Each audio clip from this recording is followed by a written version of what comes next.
ಇವತ್ತು ನಂಗೆ ಆಫ್ ಇತ್ತು, ಇದು ನೋಡೋ ತನಕ 11 ಗಂಟೆ ಆಗೋಗ್ಬಿಟ್ಟಿತ್ತು. ಎಂತಕ್ಕಂದ್ರೆ ನಾನು ಅಲಾರಾಮ್ ಇಟ್ಕೊಳ್ಳಿಲಾಗಿತ್ತು. ಜನ್ಮಕ್ಕೆ ಹೋಗೋ ಹಾಗೆ ರೂಮೆಲ್ಲ ಕ್ಲೀನ್ ಮಾಡಿ ಸ್ನಾನ ಮಾಡಿ ದೇವ್ರಿಗೆಲ್ಲ ಕೈ ಮುಗಿದೆ. ಹಾಗೆ ತಿಂಡಿ ಮಾಡುವ ಅಂತ ಹೋದೆ. ಆದ್ರೆ ಇದಕ್ಕೆ ತಿಂಡಿ ಅಂತ ಹೇಳಬೇಕಾ ಇಲ್ಲ ಮಧ್ಯಾಹ್ನದ ಊಟ ಹೇಳಬೇಕಂತ ಗೊತ್ತಾಗೋದಿಲ್ಲ. ಎಂತಕ್ಕಂದ್ರೆ ಆಲ್ರೆಡಿ 12 ಗಂಟೆ ಆಗೋಗ್ಬಿಟ್ಟಿತ್ತು. ತಿಂಡಿ ತಿನ್ಕೊಂಡು ಹಾಗೆ ಕಿಚನ್ ಎಲ್ಲ ಕ್ಲೀನ್ ಮಾಡಿದೆ. ಆಫ್ ಇದ್ರೆ ಬರೀ ಕ್ಲೀನ್ ಮಾಡೋದೇ ಆಗೋಗ್ಬಿಡ್ತದೆ. ಹಾಗೆ ಪಾತ್ರೆ ಎಲ್ಲ ಇತ್ತು, ಅದೆಲ್ಲ ತೊಳೆದಾದ್ಮೇಲೆ ಹಾಗೆ ಸ್ವಲ್ಪ ಹೊತ್ತು ರೀಲ್ಸ್ ನೋಡ್ತೆ ಕೂತ್ಕೊಂಡೆ. ನೋಡೋ ತನಕ ಸಂಜೆ ಆಗೋಗ್ಬಿಟ್ಟಿತ್ತು.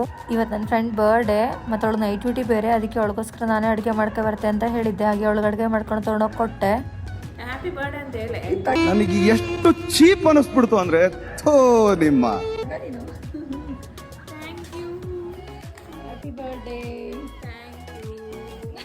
ಹಾಗೆ ಅವಳ ಬರ್ಡೇ ಎಲ್ಲ ಸೆಲೆಬ್ರೇಟ್ ಮಾಡಿದ್ರು.